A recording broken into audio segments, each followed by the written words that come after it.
एक तो मैंने वीडियो देखी, मेरे रोंगटे खड़े होकर देख के। यहाँ पे कुछ एक कश्ती के अंदर लोग जा रहे थे, उन्होंने देखा खातून डूब रही है, उसको जाके बचाया तो वो हवास बाख्ता थी।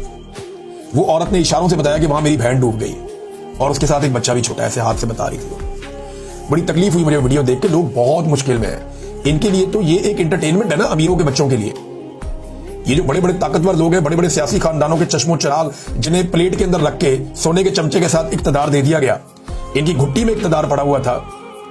ये बच्चे देखे ना, इनके लिए तो ये एंटरटेनमेंट है। ये तो खुश होकर जाते हैं, खिलखिलाते हैं। इनके लिए तो स्टेज बनते हैं, टिकटॉक्स बनते हैं। लेकिन उस औरत के बारे में सोचे कि वो तनहा पानी के बीच में डूब रही थी, उसको वहां रेस्क्यू किया गया। उसने कहा मेरी बहन भी है और मेरा वहां पे एक बच्चा भी है हमारा, और वो नहीं मिल रहा। और वो इशारों में बता रही थी, उसे बोलने के काबिल भी नहीं थी बेचारी।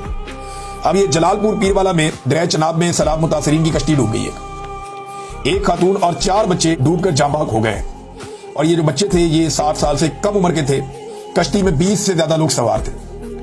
यानी कश्तियां अवेलेबल नहीं है, हुकूमत मदद ही नहीं कर रही। एक कश्ती में 20 लोग से ज्यादा थे, वो कश्ती डूब गई।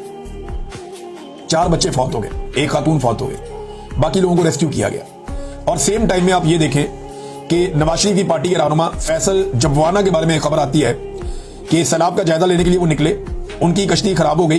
फौरी तौर पर दूसरी कश्ती से उन्हें रेस्क्यू कर दिया गया। यहां आम आदमी को रेस्क्यू के लिए एक कश्ती अवेलेबल नहीं है, और वहां जो है क्योंकि वो सरकार है तो उनकी कश्ती खराब हो जाए तो दूसरी कश्ती फटाफट आ जाती है रेस्क्यू करने के लिए। कितना फर्क है। जितनी कश्तियां मरियम नवाज को शो ऑफ करने के लिए दिखानी पड़ती है ना रोजाना की बुनियाद पे, जहां ये पहुंचती हैं कश्तियां पहले पहुंचाई जाती हैं, वहां रेस्क्यू वाले एक ड्रामा क्रिएट करके दिखाते हैं। तो जितना मरियम नवाज के दिखाने के लिए कश्तियां लगाई जाती हैं, ये रेस्क्यू में लगाई जाती है, तो बहुत सारे लोग अभी तक रेस्क्यू हो जाते हैं। लेकिन बदकिस्मती है पाकिस्तान की,